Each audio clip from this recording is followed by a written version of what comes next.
So in part 3 of the FluoroMatch visualizer tutorial, we're going to be going over chemicals that don't necessarily have annotations, or at least confident annotations, where we can still find likely PFAS series, which can later be investigated to identify what these chemical structures may be. So maybe they're novel ones that haven't been discovered before.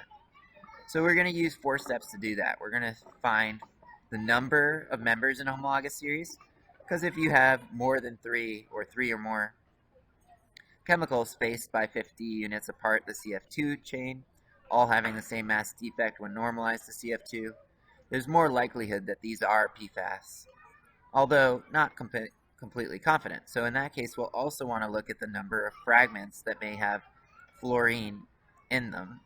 Again, these fragments may be misannotated or false positives, but it gives us another layer of likelihood that these are PFAS. And then we want to look at types of fragments. For example, C2F5, C3F7 are some very common carbon-fluorine chain-related fragments. SO2F is a very common fragment for things that have sulfonic acid that are PFAS. And SF5 is a very specific fragment to pentafluorosulfide containing PFAS. And so types of fragments will help us not only understand whether this is a PFAS-containing series, but also whether it's what kind of structure it may be. And then we'll also look at statistics in certain applications that might help you pull out what's PFAS and what is not. So let's look at our data right now, and we're going to make sure that all our filters are turned off, except for, especially for unknowns, I'm going to leave this negative 0.05 to 0.05 normalized mass defect filter, because most PFAS should fall under this territory, and so we're going to leave that on, especially those having carbon-fluorine chains. So you can see that it filters out anything up or below this point, so we might as well zoom in so we can better see. We can already automatically with our eyes, and this is maybe the best way to first see some chemical series, but in order to manually do that, let's go for anything that has 3 or more members in a chemical series. So you can see here now that there's multiple chemical series, some of which form this nice diagonal pattern in our retention time mass to charge plots that we're looking for. So let's look at, for example, this purple one.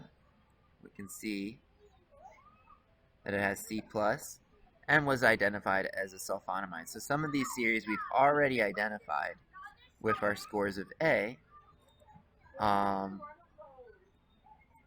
those have C+ scores alongside of them. So some of these will be redundant. This is a fluorotelomere carboxylic acid that had ones with B. So we want to look at those that are novel that haven't been discovered before. So here, for example, we can see this green series that wasn't identified as a confident series, but has a large number of members here. So let's pull out this series to start with. This is series 121.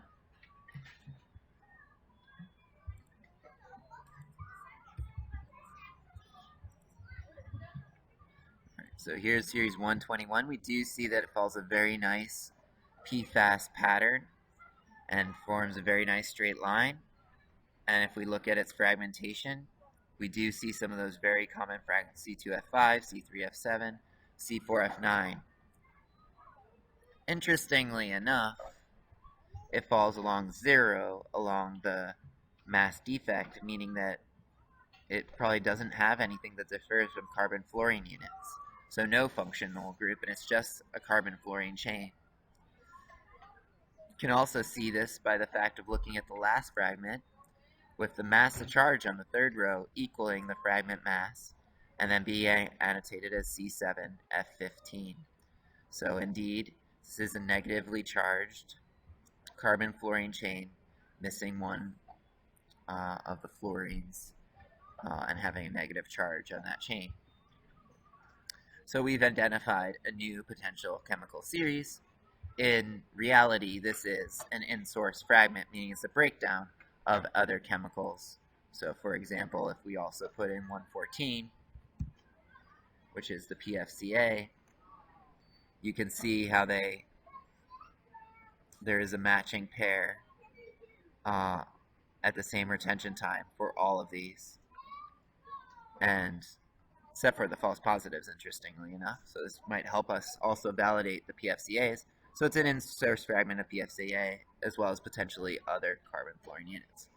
But this does show you how you can discover new PFAS. So let's unselect these, and then we can look at other series. You might want to start looking at just those that have the most members, and then keep moving forward. So you can see here, this one in pink, anytime it has a C+, it means it has a very confident member in its series. So we've identified all of these already, and so then you can keep going down and looking at what else may exist. So here's another one. This does not have a C+. Indeed, it's all D+, meaning that there's no MSMS annotation that was annotated for any of these. So maybe it was too low in abundance, it wasn't selected. Maybe we want to target it in our next analysis. But we do have some isotopic pattern data and know that this series is very nicely within the PFAS region, and there's 4 members. So we can mark these as definitely PFAS, or most likely PFAS. We just don't know what they are. And so we can also look at statistics.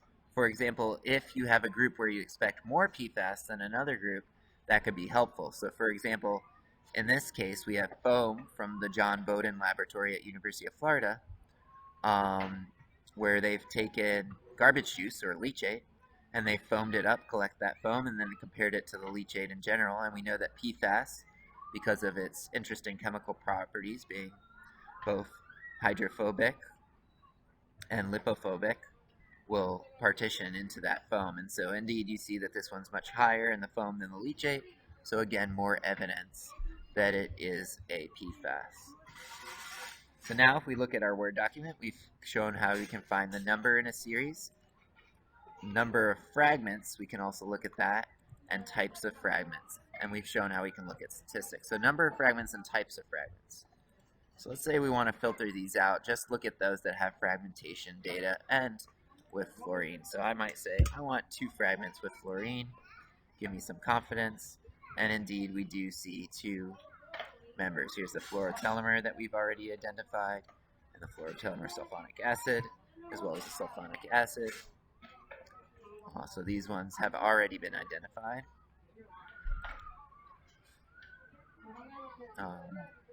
So this might be a new member here, and this might be a new member here, and so then we can look at it and see those types of fragments annotated. You can see them here, so there's a bunch of sulfonic acid related fragments, as well as SO2F, which would be a fluorine containing one.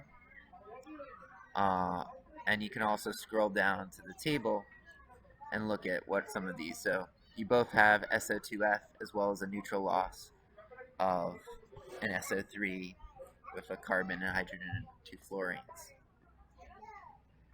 So we can look at some of these chemicals. Indeed, it's some sulfonic acid related fluorine. And then of course, like all of them, we can look at that series itself, typing in 158 and seeing whether they make sense. So I'm going to put this back to 0 so we can see all of those members. And indeed, at least these 2 members seem to follow a pattern that makes sense, whereas this one may be an outlier. And we can look. See, this is the one with the sulfonic acid related fragments. This one doesn't have fragment spectra. We can also look at the EIC and make sure that it looks like a well-shaped EIC, which it does, compared to just noise, which may be picked. So 158 might only have 1 member, this one structure here, that is a PFAS, and so we can pull that out.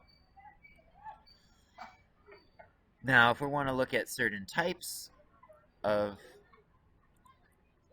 chemicals, or look for those likely PFAS standards based on some very common PFAS fragments, which I definitely recommend is a good way to go. We can use either the AND or the OR functionality here. I'm going to use the OR functionality and pull out some of these common PFAS chains. So let's just look at C2F5, for example.